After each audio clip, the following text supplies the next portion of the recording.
उद्यापासनं सुरू होणाऱ्या राज्याच्या हिवाळी अधिवेशनाच्या निमित्ताने पहिल्यांदा सर्व पत्रकार बंधू भगिनींचं मी या ठिकाणी स्वागत करतो।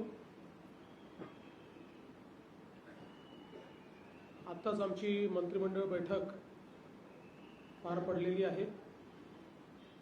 त्याच्या आधी चहापानाचा कार्यक्रम होता। विरोधी पक्षाने परंपरा पाळत चहापानावर बहिष्कार टाकला आहे, त्यामुळे आम्हालाच आमचा चहा प्यावा लागला। पण आज विरोधी पक्षाची जी काही पत्रकार परिषद झाली ती अतिशय निराशेने भरलेली आणि केवळ त्रागा करणारी अशा प्रकारची पत्रकार परिषद त्यांनी घेतली। खरं म्हणजे त्या पत्रकार परिषदेत अनेक गमती झाल्या। भास्करराव जाधवांनी वडेट्टीवारांच्या बाईकची बॅटरी बंद केली आणि भास्कररावांना नवीन उपरती झाली की काँग्रेस इमानदार होती, सुसंस्कृत होतीच म्हणाले, ते आहे नाही म्हणाले। तुम्ही बघा, होती म्हणाले, त्यांना वस्तुस्थिती माहिती आहे काय। आणि अनेक गोष्टी ते जे बोलले त्यानंतर मग पत्रावर सह्या करायलाच कोणी मिळालं नाही, त्यामुळे 2 तास उशिरा आमच्याकडे पत्र आलं आणि शरद पवार गटाच्या कोणाचीच सही त्याच्यावर नाही आहे। त्यामुळे आता त्याचा काही वेगळा अर्थ मी काही काढणार नाही, पण नाही आहे हे मात्र नक्कीच आहे। खरं तर वडेट्टीवार जे आज एकदम जोरात होते ते विदर्भावर देखील बोलले। भास्कररावांनी वेगळा सूर लावला, त्याच्यामुळे तो सूर दुसरीकडे गेला। पण वडेट्टीवारांना मला एवढंच सांगायचं आहे की 2014 पूर्वीचा विदर्भ आणि 2014 नंतरचा विदर्भ हा त्यांनी बघावा। नव्हे तर त्यांच्या ब्रह्मपुरीच्या बाजूलाच गडचिरोली जिल्हा सुरू होतो। 14 पूर्वीचा गडचिरोली जिल्हा आणि आताचा गडचिरोली जिल्हा हा जर त्यांनी बघितला तर निश्चितपणे त्यांच्याही लक्षात येईल की काय बदल घडलेला आहे, सिंचनाच्या सोयींमध्ये काय बदल घडलेला आहे, रस्त्यांमध्ये काय बदल घडला आहे, इन्फ्रास्ट्रक्चरमध्ये काय बदल घडला आहे, हे त्यांनी बघावं असं मला वाटतं। खरं तर एकूण आपण जर बघितलं तर कोणावरच आता आमच्या विरोधी पक्षाचा विश्वास उरला नाही। सुप्रीम कोर्ट, निवडणूक आयोग, पीठासीन अध्यक्ष, सभापती अशा सगळ्या संवैधानिक जेवढ्या इन्स्टिट्यूशन्स आहेत, संस्था आहेत, त्यांच्यावर आग पाखड करण्याचं काम हे ते करतायत। खरं म्हणजे राज्याच्या आर्थिक स्थितीवर देखील राज्य दिवाळखोर झालं। आता मला माहिती आहे की त्यांना राज्य दिवाळखोर दाखवायची घाई झालेली आहे, पण मी त्यांना स्पष्टपणे सांगतो की राज्याची आर्थिक स्थिती ही जरी ओढताणीची असली तरी राज्य कुठेही दिवाळखोरीकडे चाललेलं नाही। किंबहुना देशाच्या मोठ्या राज्यांमध्ये आजही सर्वात निकषांमध्ये चालणारी अर्थव्यवस्था ही महाराष्ट्राची अर्थव्यवस्था आहे। याचा अर्थ असा माझा दावा नाही की आमच्याकडे खूप पैसे आहेत, पण एवढंच सांगू इच्छितो की ज्या योजना हाती घेतलेल्या आहेत त्या योजना पूर्ण करण्याकरता पैसे आमच्याकडे आहेत, ते आम्ही देतो। दुसरं, शेतकऱ्यांच्या संदर्भातही त्यांनी सांगितलं, त्यामुळे जवळपास 92% शेतकऱ्यांना, जे काही पूरबाधित शेतकरी होते आणि ही संख्या 90 लाखाच्या वर आहे, 92% शेतकऱ्यांना मदत मिळालेली आहे। 8% जे शेतकरी आहेत ते KYCचा त्यांचा प्रश्न आम्ही सोडवतो। KYCचा प्रश्न असलेले जवळपास 12 लाख शेतकरी होते, त्यातल्या अर्ध्यापेक्षा जास्त शेतकऱ्यांचा प्रश्न आत्तापर्यंत आपण सोडवलेला आहे आणि उर्वरितही सोडवणं चाललं आहे. ते सोडवल्याबरोबर त्यांना आपण ते पैसे देणार आहोत. त्यामुळे हे म्हणणं की शेतकऱ्यांना मदत मिळाली नाही, अभ्यास न करता केलेलं अशा प्रकारचं हे विधान या ठिकाणी आहे. आणि आपण जी पावसाची मदत म्हटली होती ती पण गेलेली आहे आणि 10,000 रुपयाची मदत आपण एक जी काही वेगळी देण्याचा निर्णय केला होता तीही पण मदत आपण ही या ठिकाणी पूर्णपणे दिलेली आहे. आणि एकूणच या संपूर्ण अधिवेशनाच्या निमित्ताने या सगळ्या विषयांवर आम्ही चर्चा करण्याकरता तयार आहोत. निश्चितपणे जे जे प्रश्न विरोधी पक्ष विचारेल त्या प्रत्येक प्रश्नाला समर्पकपणे आम्ही उत्तर देऊ. शेतीच्या संदर्भातली चर्चा असेल किंवा इतर कुठल्याही संदर्भातली चर्चा असेल त्याला उत्तर देण्याची आमची तयारी आहे. मुळात अधिवेशन लहान आहे अशा पद्धतीनं त्यांनी मुद्दा मांडला. खरं म्हणजे शनिवार रविवारी आम्ही कामकाज करतो, पण बिझनेस ॲडवायझरी कमिटीमध्ये दोन्ही ठिकाणी चर्चा होत असताना हे अधिवेशन का लहान होत आहे हे सर्वांना माहिती आहे. कारण आचारसंहितेमुळे या अधिवेशनामध्ये आपण पूर्ण अधिवेशन घेऊ शकत नाही आहे याची कल्पना आहे. तरीही राज्य सरकारने आणि आम्ही हा निर्णय केला की अधिवेशन हे शनिवार रविवारी घेऊन जेवढा जास्तीत जास्त आपल्याला कामकाज करता येईल ते कामकाज आम्ही करायला तयार आहोत. आणि कुठेही राज्य सरकारची पळून जायची या ठिकाणी मानसिकता नाही आहे. यासोबत काही प्रश्न त्यांनी उपस्थित केले विरोधी पक्षनेत्यांच्या संदर्भात. विरोधी पक्षनेत्यांचा निर्णय हा सर्वस्वी माननीय अध्यक्ष महोदय आणि माननीय सभापती महोदयांच्या अखत्यारीत आहे. त्यामुळे त्या संदर्भात जो निर्णय माननीय अध्यक्ष महोदय माननीय सभापती महोदय घेतील तो निर्णय आम्हाला मान्य असेल. त्या संदर्भात आमचा कुठला आग्रह नाही, कुठला दुराग्रह नाही. खरं म्हणजे मुळातच मला असं वाटतं की आत्ताचा विरोधी पक्ष हा दिशाहीन आहे. मुद्दे देखील नाहीत आणि मुद्दे रेटून नेण्याकरता त्या ठिकाणी जे करावं लागतं ते करण्याची इच्छाशक्ती देखील विरोधी पक्षामध्ये दिसत नाही. आणि म्हणून हे अधिवेशन आम्ही चांगल्या पद्धतीनं पार पाडू. जेवढे कामकाजाचे दिवस आणि आपल्याला कल्पना आहे की नागपूरच्या अधिवेशनामध्ये शेवटी आम्ही जे कामकाज करतो ते दुप्पट करतो. कारण नागपूरचं अधिवेशन हे सकाळी लवकर सुरू होतं, रात्री उशिरापर्यंत चालतं. त्यामुळे दिवसाला 5 तास काम करणं अपेक्षित असतं, पण 10 तासाच्या वर काम प्रत्येक दिवशी नागपूरच्या अधिवेशनामध्ये साधारणपणे आम्ही करत असतो. त्यामुळे कुठेही कामकाजाचे तास कमी होतील असं मला या ठिकाणी वाटत नाही. एक निश्चितपणे गोष्ट, कारण नाहीतर आम्ही दोघंच दिसतोय आणि अजितदादा दिसत नाही याच्यावरच बातमी व्हायची, म्हणून सांगतो की अजितदादा बहारेनला होते, ते आता पुण्यामध्ये लँड झाले आहेत. मुळामध्ये जी काही आपल्याकडे थोडा मध्ये हा जो क्रायसिस झाला त्याच्यामुळे त्यांनाही उतरायला उशीर झाला, ते उशिरा उतरले आहेत पुण्यामध्ये आणि म्हणून ते पोचू शकलेले नाहीत. आता त्यांचा फोन आला होता, ते आता पुण्याहून निघत आहेत. त्यामुळे रात्री 9-9:30पर्यंत ते नागपूरमध्ये येतील आणि म्हणूनच ते या ठिकाणी हजर नाही आहेत. आणि उद्यापासून पूर्ण वेळ अजितदादा देखील या ठिकाणी असणार आहेत. जवळपास या अधिवेशनामध्ये 18 विधेयकं आम्ही मांडणार आहोत. त्यातले काही फार छोटे छोटे आहेत, अगदी अनुषंगिक आहेत, काही मेजर विधेयकं आहेत. अशी 18 विधेयकं आम्ही त्या ठिकाणी मांडणार आहोत आणि या विधेयकांवर चर्चा करून ही विधेयकं सगळी मान्य व्हावीत अशा प्रकारचा आमचा प्रयत्न या निमित्ताने असणार आहे. एकूणच नागपूर अधिवेशनामध्ये सुरुवातीच्या काळामध्ये आमच्या पत्रकारांची काही गैरसोय झाल्याचं मला समजलं, त्याबद्दल त्यांची दिलगिरी व्यक्त करतो. पण कोणीतरी कोर्टात जातं आणि मग काय काय होतं हे आपल्याला माहिती आहे, पण आता त्यातनंही आपण जो काही तो मार्ग काढलेला आहे आणि एक चांगलं अधिवेशन, जनतेच्या आशा आकांक्षा पूर्ण करणारं अधिवेशन करण्याचा आमचा प्रयत्न असेल. आणि विशेषतः नागपूर अधिवेशनामध्ये विदर्भ मराठवाड्यावर जास्तीत जास्त चर्चा व्हावी ही जी अपेक्षा आहे त्या अपेक्षेअनुरूप सत्तारूढ पक्ष तरी त्याच्यावर जास्तीत जास्त चर्चा घडवण्याचा प्रयत्न करेल.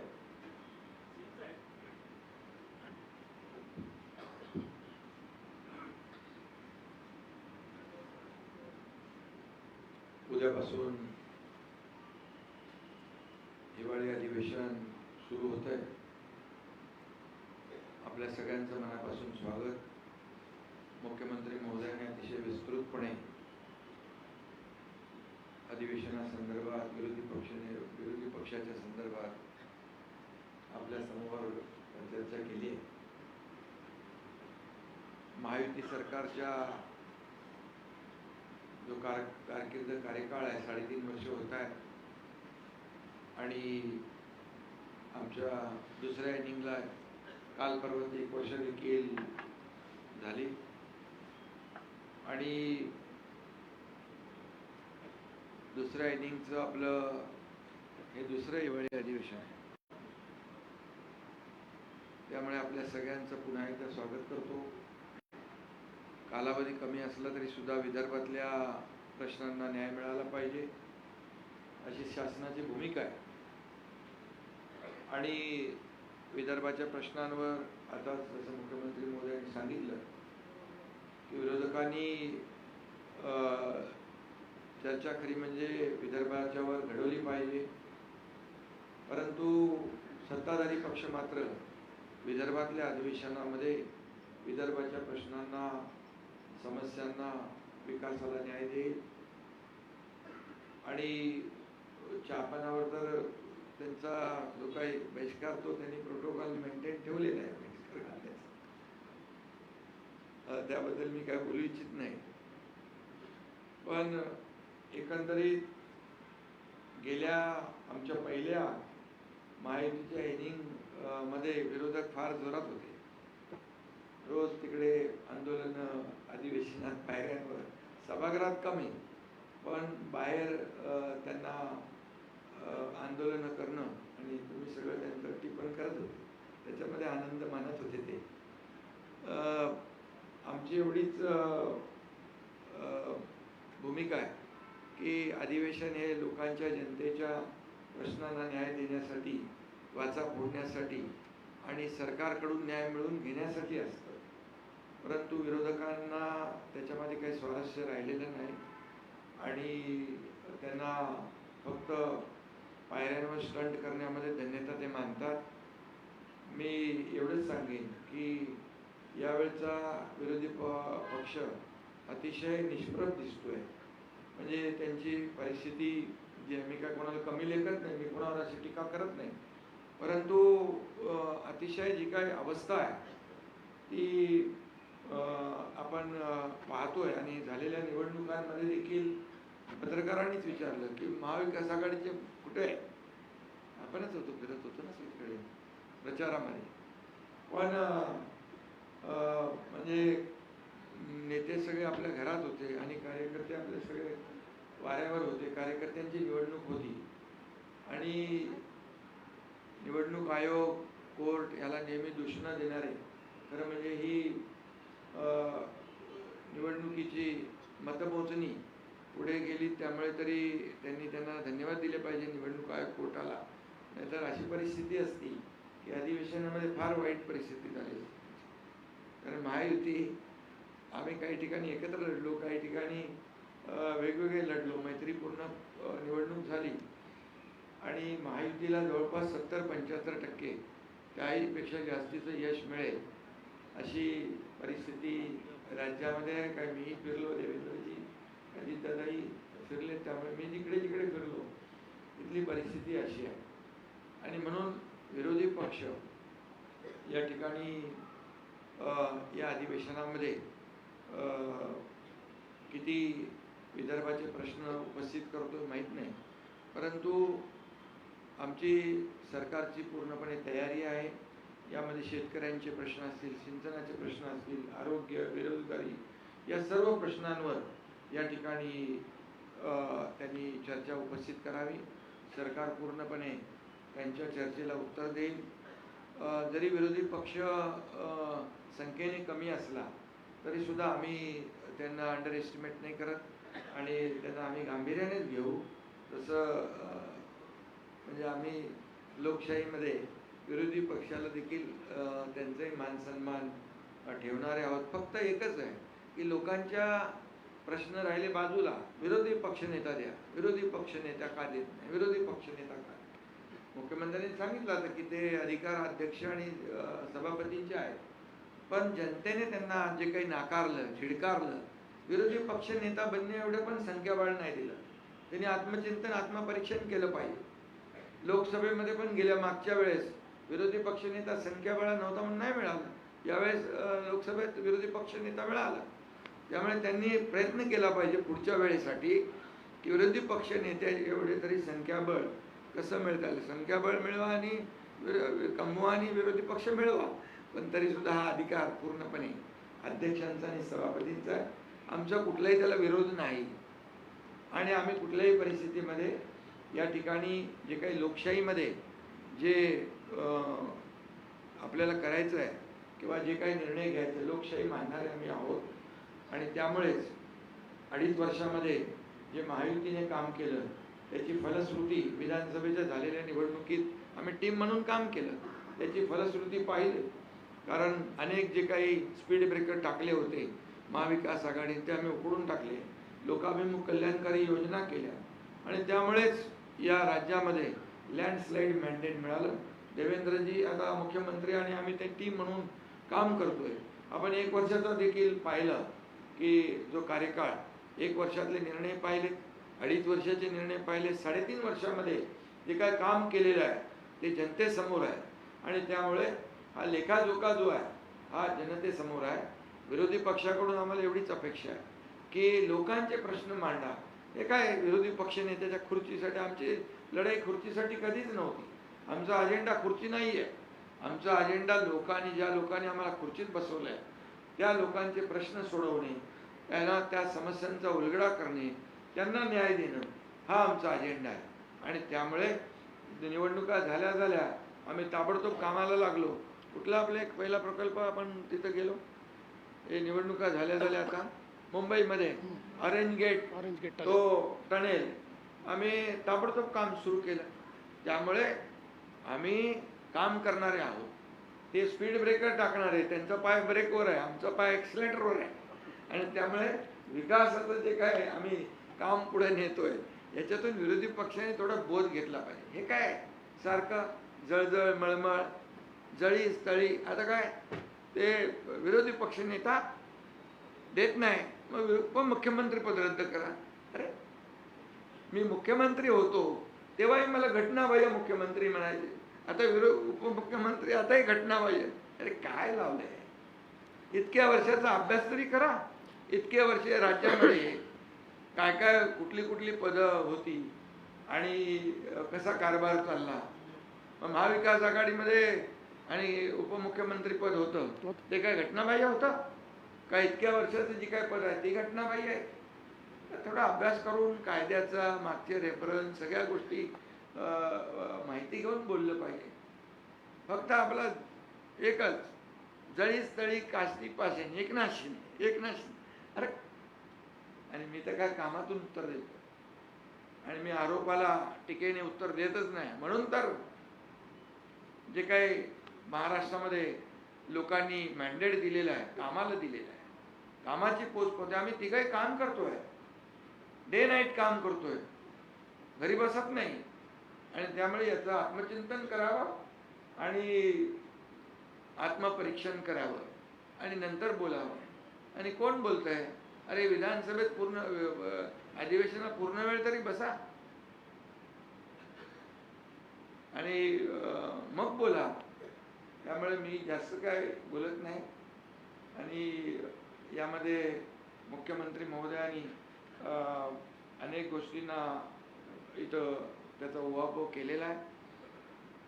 आम्हाला हे अधिवेशन विदर्भात आहे, कमी कालावधी असला तरी सुद्धा त्याच्यात अनेक विधेयकं, अनेक या विदर्भासाठी निर्णय सरकार घेणार आहे. बिलकुल सरकार सगळ्या चर्चेला उत्तर द्यायला तयार आहे. विरोधी पक्षाने फक्त सभागृहात येऊन मांडलं पाहिजे, भांडलं पाहिजे आणि फक्त अधिवेशनामध्ये येऊन फक्त आपली कोणीतरी दखल घेईल आणि मीडियामध्ये आपण सारखे दिसत राहू, यासाठी हे अधिवेशन नाही. हे अधिवेशन विदर्भाच्या जनतेला न्याय देण्यासाठी आहे. आणि तो न्याय सरकार देईल. मगाशी मुख्यमंत्री म्हणाले की 2014 पूर्वीचं विदर्भातलं बघा. मी तुम्हाला सांगतो, सिंचन प्रकल्प महाविकास आघाडीमध्ये असताना शंभूराज इकडे आहे, उद्धव ठाकरेंच्या काळात 2 झाले. 2 का 4 प्रकल्पांना सुधारित प्रशासकीय मान्यता दिली आहे. आणि आम्ही असताना जवळपास 185 सुधारित प्रशासकीय मान्यता दिलेली आहे. सिंचन प्रकल्पांना फरक बघा, कामामध्ये फरक बघा. हे तर एक उदाहरण आहे, बाकी इतर विभागाचे निर्णय पण बघा. त्यामुळे मला जास्त काय बोलायचं नाही. काय याच्यामध्ये शासनाचं कर्तव्य असतं लोकांना न्याय देणं, या जनतेच्या अपेक्षा पूर्ण करणं, जनतेच्या समस्या सोडवणं, आणि मग सर्वसामान्यांचं सरकार म्हणून आम्ही म्हणतो विकासाला देखील आम्ही चालना देतोय. आज महाराष्ट्र GDP मध्ये नंबर 1 ला आहे, स्टार्टअप मध्ये नंबर 1 ला आहे, परदेशी गुंतवणुकीत नंबर 1 ला आहे, सगळ्या क्षेत्रात नंबर 1 आहे. आणि म्हणून आज जे काही याला म्हणजे जाऊ द्या, वाहवा सोडून द्या किंवा चांगलं काम करताय हे बोलायचं सोडून द्या, पण टीका तरी तुमची सकारात्मक असावी. आदरणीय देशाचे प्रधानमंत्री नरेंद्र मोदीजी यांचं जे काय आपलं देशाचं $5 ट्रिलियन इकॉनॉमीचं गोल जो आहे तो महाराष्ट्र, आम्ही त्याच्यात आमचं कॉन्ट्रीब्युशन आहे, तिथं कुठेही आम्ही कमी पडणार नाही.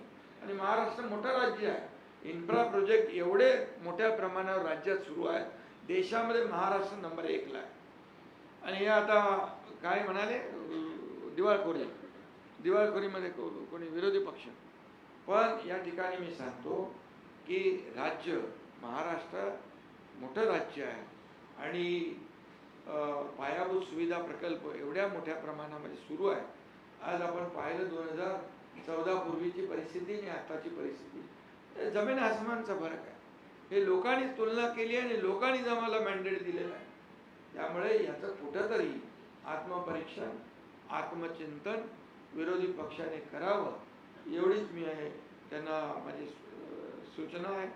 आणि बाकी सगळ्या प्रश्नांना, सगळ्या त्यांच्या ज्या काही चर्चा असतील त्यांनी सकारात्मक चर्चा करावी, सभागृहामध्ये चर्चा करावी. सभागृहामध्ये चर्चेतूनच काही आपल्याला मिळवायचं असेल विदर्भासाठी, महाराष्ट्रासाठी, महाराष्ट्रातल्या जनतेसाठी, विरोधी पक्ष जो आहे हा विरोधी पक्ष या ठिकाणी सरकारकडून समस्यांची उकल करून घेणं, सोडवणूक करून घेणं हे काम असतं. त्यामुळे ते त्यांनी करावं. आणि आम्ही हे अधिवेशन जे आहे, जे अधिवेशन अतिशय सकारात्मक दृष्टिकोनातून पुढे नेणार आहोत, एवढंच या प्रसंगी मी सांगतो. धन्यवाद.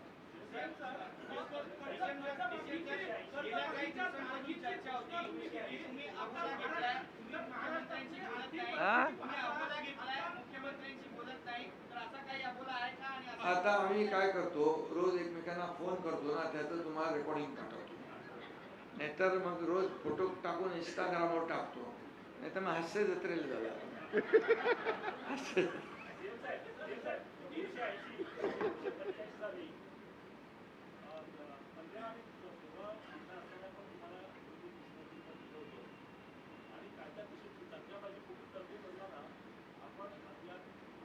तुम्ही चुकीच्या ठिकाणी प्रश्न विचारताय. याचा निर्णय घेणारे आम्ही नाही, याचा निर्णय घेणारे सभापती आणि अध्यक्षच याचा निर्णय घेऊ शकतात. त्याचा निर्णय आम्ही घेऊ शकत नाही.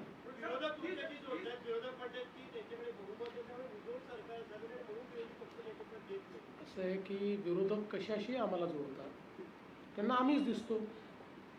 जसं शिंदेसाहेब म्हणाले, जळी स्थळी काष्टी पाषाणी आम्हीच दिसतो. तर प्रत्येक गोष्टीशी आम्हाला जोडतात. पण तुम्हाला हे माहिती आहे, विरोधी पक्षनेता घोषित करण्याचा अधिकार सरकारचा नाही, तो अधिकार हा सभापती आणि अध्यक्षांचाच आहे.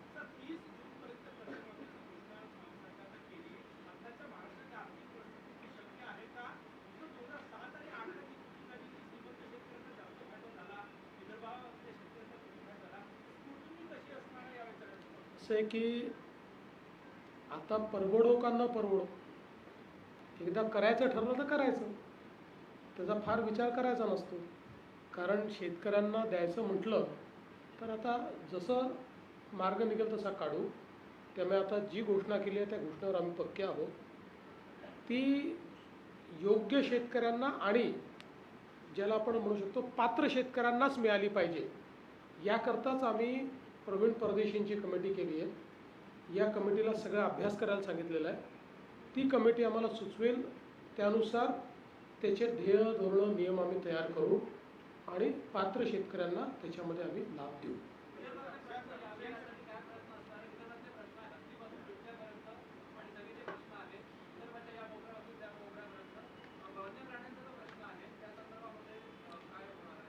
निश्चितपणे वन्य प्राण्यांच्या प्रश्नावरही आम्ही समर्पक उत्तर देऊ. कारण त्या संदर्भात एक पॉलिसी आपण तयार केलेली आहे. वाघाच्या संदर्भातली पॉलिसी तयार केली आहे, हत्तीच्या संदर्भातली तयार केली आहे, बिबट्यांच्या संदर्भातली केली आहे. तर त्याचं योग्य उत्तर हे आपण त्या ठिकाणी देऊ. आणि मी सांगतो की सत्तारूढ पक्षाच्या वतीनं तर आमचा प्रयत्न असेल की विदर्भातले आणि सोबत मराठवाडा जोडतो मी, कारण मागास भाग जो काही आपला ज्याला म्हणतो आपण, असा जो सगळा त्या भागातले प्रश्न सुटले पाहिजे म्हणून हे अधिवेशन आहे. त्यामुळे विदर्भ मराठवाड्यातले जास्तीत जास्त प्रश्न लागावेत असा आमचा प्रश्न, आमचा सत्तारूढ पार्टी म्हणून प्रयत्न असेल.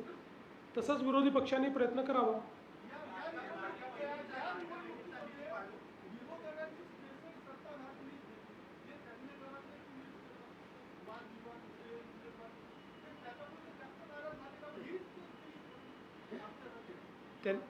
असं आहे की त्याकरता ते आम्हाला दोष देऊ शकत नाही. हा सर्वस्वी त्यांचा दोष आहे. याचं कारण बघा, नगरपालिकेची निवडणूक ही कार्यकर्त्यांची निवडणूक असते आणि आम्ही तिघांनी बसून हा निर्णय घेतला की जे कार्यकर्ते आपल्याकरता राबराब राबतात, हाडाचं काढं करतात, त्या कार्यकर्त्याच्या निवडणुकीमध्ये आपणही त्यांच्या पाठीशी उभं राहिलं पाहिजे. 4-4, 5-5 वर्षाच्या गॅपनंतर निवडणुका होत होत्या. कार्यकर्त्यांची अपेक्षा मोठी होती. त्यामुळे हाही निर्णय आम्ही केला की सगळीकडे युती होणं शक्य नाही. कार्यकर्त्यांचे ॲस्पिरेशन्स आहेत. त्यामुळे जिथे शक्य आहे तिथे आम्ही युती केली, जिथे नाही तिथे नाही केली. कुठे 2 पक्षांनी केली, कुठे 3 पक्षांनी केली, कुठे कोणीच केली नाही. आणि सिरियसली या निवडणुकीमध्ये आम्ही सगळे उतरलो. मी मुख्यमंत्री असलो तरी 10,000 लोकसंख्येच्या गावातही जाऊन प्रचार करून आलो. कारण जे कार्यकर्ते आमच्याकरता काम करतात, प्रचार करतात, त्यांच्याकरता मत मागणं ही आमची जबाबदारी आहे. दुर्दैवाने विरोधी पक्षातले जे नेते आहेत ते कार्यकर्त्यांना विसरले. त्यांचे कार्यकर्ते लढत नव्हते का? लढत होते. कार्यकर्ते लढले, त्यांनी निवडणुका लढल्याच. पण नेत्यांनी मात्र कार्यकर्त्यांना वाऱ्यावर सोडलं. कार्यकर्त्यांकरता ते मैदानात उतरले नाहीत. आणि याचं एकमेव कारण होतं की पुढची भीती होती त्यांना, हारण्याची भीती होती. जसं त्या ठिकाणी समजा या निवडणुकीत हारलो तर मग आता जे काही आपल्या महानगरपालिकेमध्ये ब्रँड ठाकरे दाखवायचा आहे, मग उबाठा दाखवायची आहे, मग NCP SP दाखवायची आहे आणि आम्ही कसे जिंकणार आहोत, त्याचा फुगा फुटेल, काँग्रेसचा फुगा फुटेल म्हणून यांनी हिंमत केली नाही आणि म्हणून हे उतरले नाही. हे सस्पष्ट आहे.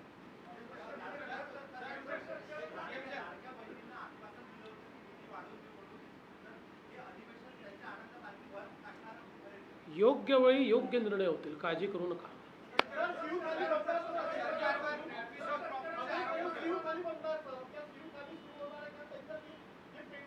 जेवढ्या ठिकाणी शिवथाळी चालली आहे ती सगळी चालू राहील. त्यांची बिलही आम्ही देतो. नव्याने आता केंद्र उघडत नाही आहोत, पण जे केंद्र उघडलेले आहेत ते सगळे चालवणार.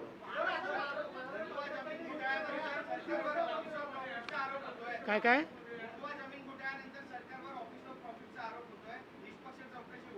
चौकशी चाललेली आहे.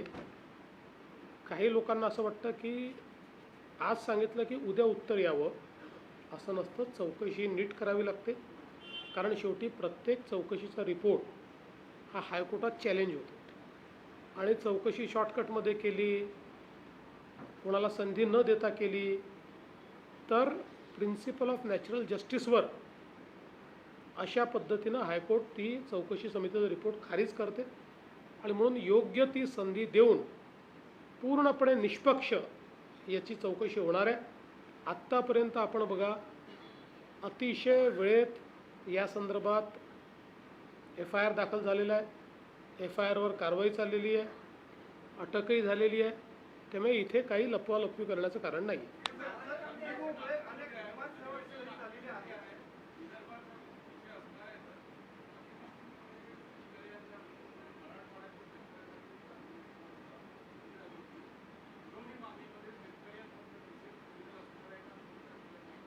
आम्ही त्याचे पैसे ऑलरेडी देऊनच टाकले.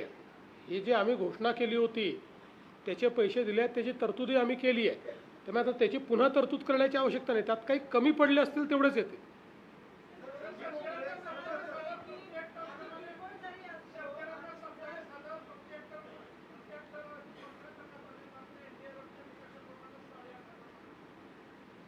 जर आम्ही जे सांगितलं ते नीट आपण ऐकलं आणि काय घडलं आहे बघितलं तर आपल्या लक्षात येईल. NDRFच्या निकषाप्रमाणे पैसे दिले, त्याच्यासोबत 10,000 रुपये वेगळे दिले आणि त्याच्यासोबत खरडून गेलेल्या जमिनीकरता वेगळे दिले, विहिरीकरता वेगळे दिले. असे सगळे पैसे जर तुम्ही बघितले तर जो पहिला शेतकरी आहे म्हणजे कोरडवाहूचा, त्या कोरडवाहूच्या शेतकऱ्याला 8,500 रुपये प्लस 10,000 रुपये आहेत आणि मग खरडून गेल्याचे वेगळे आहेत. त्याच्यावरचा जो शेतकरी आहे बागायती त्याला 22,000 प्लस 10,000 आहेत म्हणजे 32,000 आहेत त्याला. आणि मधला जो हंगामी बागायती आहे त्याला 17,500 आणि 10,000 असे 27,000 आहेत. तसे दिले.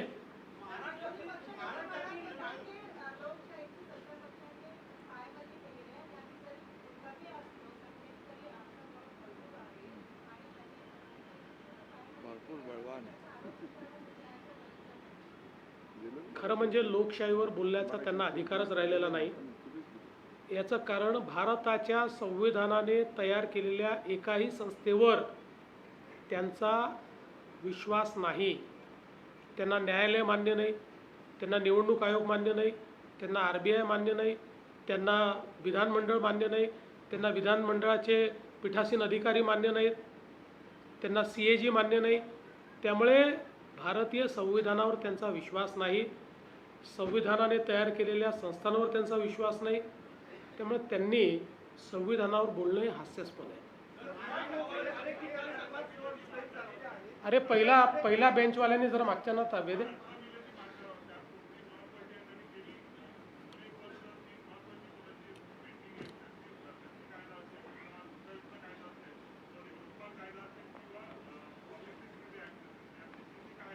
नाही, याच्यामध्ये शक्ती विधेयक जे आहे ते आपल्याला माहिती आहे की केंद्र सरकारने ते आपल्याला मागेच परत केलं. कारण त्यांनी सांगितलं की त्यातले काही हे असंवैधानिक म्हणजे कॉन्स्टिट्युशनल राईट्सवर हे करणारे आहेत आणि बाकी काही सुधारणा जे ऑलरेडी केंद्राने त्यांच्या कायद्यामध्ये केलेल्या असल्यामुळे त्या संदर्भात ते आपल्याकडे परत आलेलं आहे. लोकपाल विधेयक जे आहे हे केंद्राने आपलं मंजूर केलेलं आहे. फक्त त्याच्यामध्ये आपल्याला एक सुधारणा करायला त्यांनी सांगितलेली आहे की आपण लोकपाल विधेयक करताना राज्यासोबत केंद्राचे अधिकारी पण त्याच्यामध्ये घेतले होते. तर त्यांनी त्यात तेवढीच सुधारणा आपल्याला सांगितली आहे. बाकी सगळं मान्य केलं आहे. तेवढी सुधारणा आपण करणार आहोत की केंद्राचे अधिकारी हे केंद्रीय लोकपाल बिलाने कव्हर असल्यामुळे त्यांना वगळायचं. बाकी आपलं लोकपालाचं बिल त्यांनी जवळपास सगळं मान्य केलेलं आहे. आणि आपलं जे पब्लिक सिक्युरिटीचं जे विधेयक होतं ते आता अंतिम टप्प्यामध्ये आहे. ते लवकरच मान्य होईल.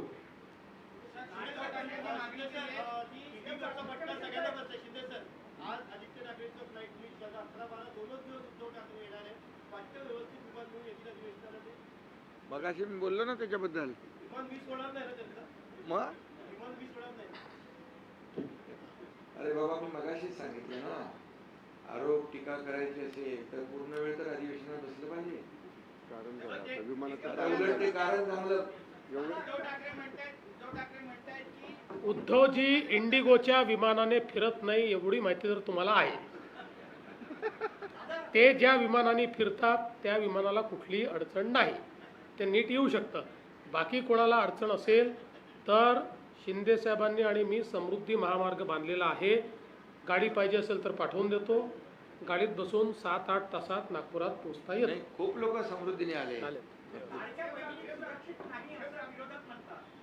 काय नाही, त्याचं उत्तर त्यांना देऊ ना. त्यांनी त्या संदर्भातला मुद्दा विधानसभेत मांडावा, त्याचं उत्तर त्यांना देऊ.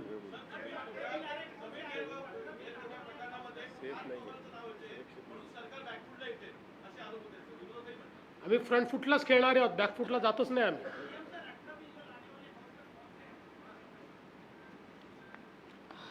महाराष्ट्र सार्वजनिक विश्वस्त व्यवस्था दुसरी सुधारणा, महाराष्ट्र दुकाने व्यवस्थापना सुधारणा, महाराष्ट्र कृषी उत्पन्न फलन सुधारणा, महाराष्ट्र धारण जमिनीचे तुकडे पाडण्यास प्रतिबंध, महानगरपालिका पाठवून देतो यादी. तुम्हाला त्यांना पाठवा. नाहीतर पटलावर ठेवतो.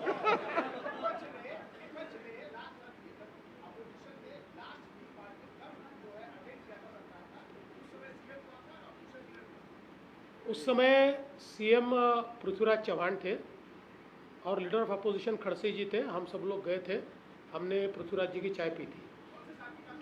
2011 की होगी.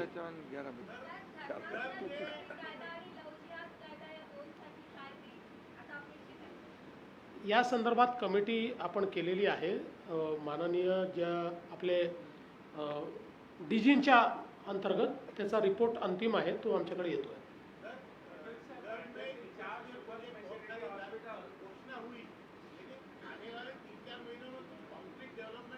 क्या क्या क्या क्या नहीं, कंक्रीट ही चल रहा है, आप चिंता मत करो, कुछ हल्का नहीं है, सब कंक्रीट चल रहा है. जो अनाउंसमेंट हुई है वो सारी इंडस्ट्री आ रही है. और हम तो बार बार अभी इस हाउस में भी हम बताएंगे कि हमने डावोस में जो करार किए थे उसमें से कितनी आई, क्या स्थिति है, सब बताएंगे.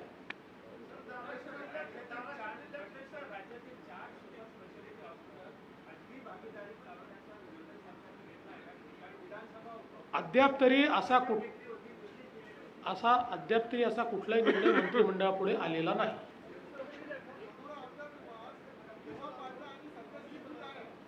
मनोऱ्याचं काम फार जोरात चाललेलं आहे, वेगाने चाललं आहे, 2 वर्षात पूर्ण होईल.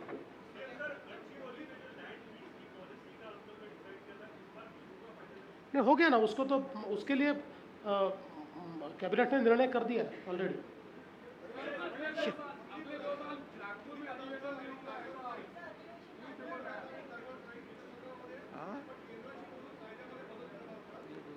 त्या संदर्भात केंद्राने एक कमिटी केली आहे. ते सगळ्या राज्यांकडनं त्यांनी त्या त्या राज्यांचं म्हणणं काय मागवलं आहे त्याच्यावर ते अंतिम निर्णय करतील. चला, धन्यवाद. हा,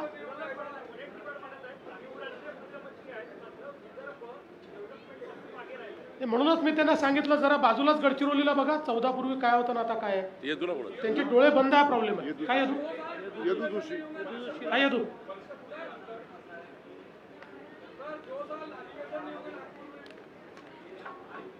बताया, ज्योतिष बताया क्या?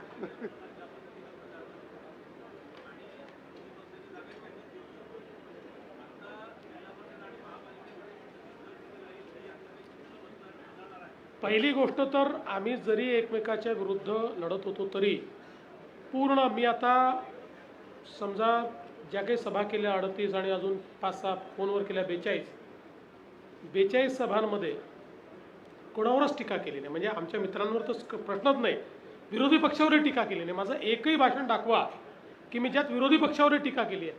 मी फक्त त्या ठिकाणी विकासाचंच त्या ठिकाणी बोललो. आमच्या दोन्ही म्हणजे शिंदे साहेबांनी आणि यांनी पण विरोधी पक्षावर टीका केली असेल, पण सत्तारूढ पक्षावर किंवा आपापसात कोणी एकही टीका केलेली नाही. त्याचा त्यांनी हे सांगितलं. मी त्याचं क्लॅरिफिकेशन दिलंय. अहंकार कोणाला झालाय, हर साल होगा. अहंकारी कोण आहे मी सांगितलं ना. चला, धन्यवाद.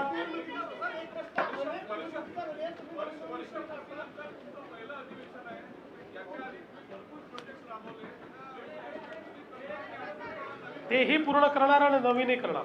धन्यवाद, सगळ्यांचे आभार. चला.